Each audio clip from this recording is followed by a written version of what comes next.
Olá, sejam bem-vindos a mais uma videoaula do Instituto Monitor. Nosso assunto de hoje é orçamento e fluxo de caixa. Os tópicos a serem abordados nessa aula são fluxo de caixa, orçamento, entradas de caixa, desembolsos de caixa. Ao término desta aula, você deverá ser capaz de reconhecer demonstrações de fluxo e orçamento de caixa, construir demonstrações simples de fluxo e orçamento de caixa, aplicar o conhecimento adquirido para interpretar e auxiliar na elaboração de demonstrações de fluxos e orçamentos de caixa. Fluxo de caixa. Já ouviu falar?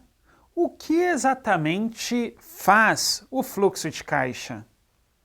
Apresenta o montante de caixa em um determinado período da empresa, que é aumentado por fluxos de entrada de caixa e reduzido por fluxos de saída de caixa. Basicamente, então, o fluxo de caixa representa as entradas de recursos, que são as origens. Um exemplo bem simples. Suponha uma empresa que preste serviços. Quando ela efetua aí essa prestação de serviços junto ao seu cliente, ela vai receber.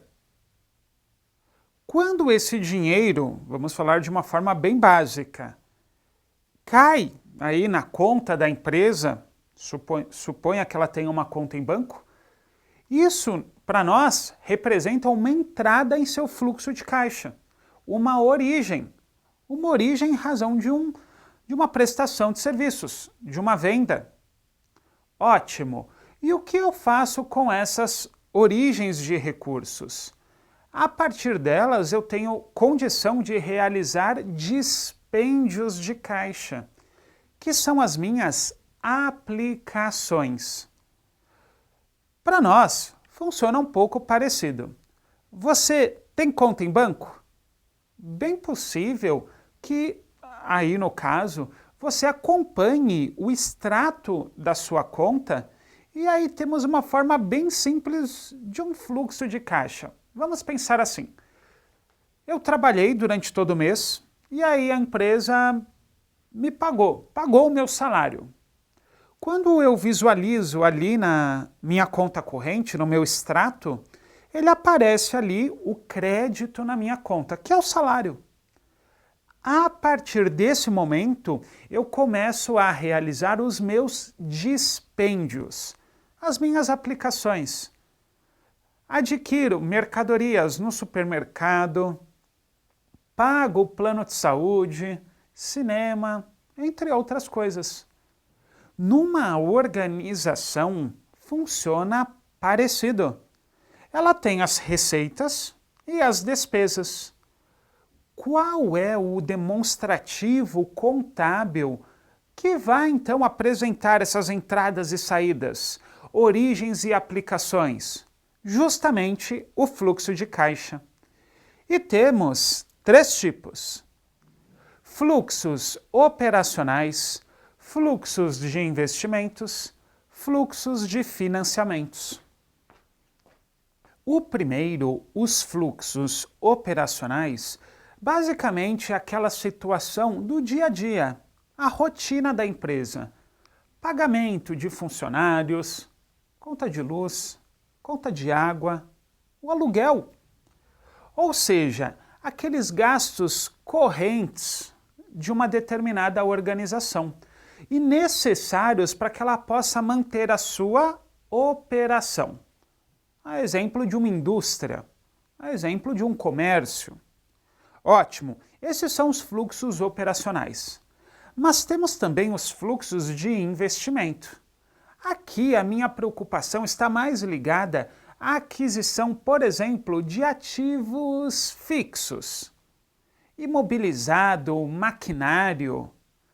Já o fluxo de caixa de financiamentos, aí eu tenho uma preocupação um pouco diferente. Eu vejo quais são as entradas de receitas financeiras que eu tenho, por exemplo, numa aplicação financeira.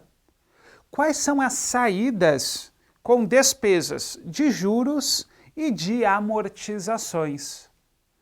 Embora, lembrando daquele exemplo do extrato da nossa conta corrente, muitas vezes nós conseguimos visualizar um único fluxo de caixa num caso mais simples, que é quando eu tenho uma entrada e várias saídas. Nós não fazemos aquele acompanhamento, mas o que eu gastei nesse dia? Nesse dia foi a prestação de um financiamento. O que vem a ser esse gasto? Esse gasto aqui eu abasteci no posto de gasolina. E esse outro gasto? Esse gasto aqui é o do cinema. E esse outro? É a escola dos meus filhos. Esse exemplo, no nosso caso, no extrato de uma conta corrente, o nosso fluxo de caixa. Nas organizações, costuma haver essa diferença para melhor organização e acompanhamento. Então, eles fazem ali o fluxo de caixa de investimentos, o fluxo de caixa operacional e o fluxo de caixa de financiamentos. E assim eu consigo ver qual deles está aí com uma necessidade maior de acompanhamento, de ajustes. Orçamentos. Basicamente, a palavra orçamento envolve a ideia de prever quais serão as minhas receitas e, a partir dessa informação, eu fixo as minhas despesas. Mas não é algo simples de ser feito. Por que não? No momento que eu vou prever as minhas receitas, eu preciso ter aí um histórico de demanda, projeções de economia, sim, bastante coisa. Será que o mercado vai estar favorável daqui a um ano? E aí eu projetei uma receita que, por exemplo, vai ser duplicada de um ano para o outro e, na verdade, o mercado projeta queda de vendas. Então, assim, o meu orçamento ficou bem fora da realidade. Retomando o exemplo, no meu orçamento eu fiz a previsão de que as minhas receitas vão duplicar. Já o mercado projeta uma redução. Espera aí, será que só a minha empresa vai conseguir duplicar as vendas? Todo o resto vai cair, só a minha não? Perceba que no momento então de orçar, eu preciso gastar muito tempo com o chamado planejamento? Sim, preciso sentar, projetar, discutir oportunidades, ameaças, pontos fortes, pontos fracos, para que eu tenha uma previsão mais próxima da realidade. Orçamentos também ocorrem no setor público. Vamos visualizar assim. Um ente público, quando ele constrói uma ponte, uma escola, um presídio, ele precisa de dinheiro. Concorda que na ótica do governo federal são dispêndios de caixa que ele executa? Falando em termos aí do direito financeiro, existe o termo despesas, são as chamadas despesas orçamentárias. Mas o dinheiro tem que vir de algum lugar. O orçamento público, então, é parecido com o orçamento privado no sentido de eu vou prever as minhas receitas para posteriormente fixar as minhas despesas. A grande diferença de um para o outro talvez esteja na questão da flexibilidade. Por quê? O orçamento público eu preciso, no ano corrente, ou seja, neste nosso ano, eu vou prever as receitas e fixar as despesas do ano que vem. Caso na execução deste orçamento não ocorra exatamente aquilo que eu fiz aí de previsão, eu não vou ter uma flexibilidade tão fácil de mexer. Por que não? Porque o orçamento público vai estar previsto e autorizado em lei, que é a Lei Orçamentária Anual. E eu não tenho tanta facilidade para fugir do que a lei já autorizou. Diferente do orçamento privado, que embora eu tenha previsão de receitas e fixação de despesas, eu posso aí, com maior facilidade, adaptar, mudar, abrir mão de uma despesa, incluir outra, sem precisar a todo momento de novas autorizações legislativas. Aproveitando o assunto orçamento, em especial orçamentos públicos, vamos conhecer 3 leis que falam a respeito disso. Pelo artigo 165 da nossa Constituição, nos incisos 1, 2 e 3, consta lá que leis de iniciativa do Poder Executivo estabelecerão os planos plurianuais, as leis de diretrizes orçamentárias e as leis orçamentárias anuais. Mas para que serve tudo isso? No caso da primeira lei, o Plano Plurianual, também conhecido como PPA, é um orçamento do governo que ele faz o quê? Ele projeta aí, para os próximos 4 anos, todas as principais diretrizes de obras públicas, gastos governamentais importantes. Pelo texto constitucional, despesas de capital. Sim, elas devem constar aí nesse PPA.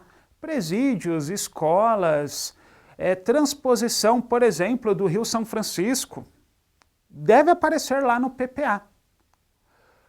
Porém, ele dura 4 anos. Eu tenho o risco, então, do orçamento anual, aquele que é feito todo ano, através de uma lei chamada Lei Orçamentária Anual. Eu tenho o risco de que ela, que é anual, esteja em desacordo com esse plano mais macro, mais de médio prazo, que é o PPA. Quem cumpre o papel, então, de alinhar ao que a Lei Orçamentária Anual vai executar com esse plano de médio prazo que é o PPA? É a chamada LDO, Lei de Diretrizes Orçamentárias. O próprio nome já diz a principal funcionalidade dela. É uma lei que traz diretrizes ao orçamento anual. Trouxe para vocês uma dica de leitura. Orçamento empresarial.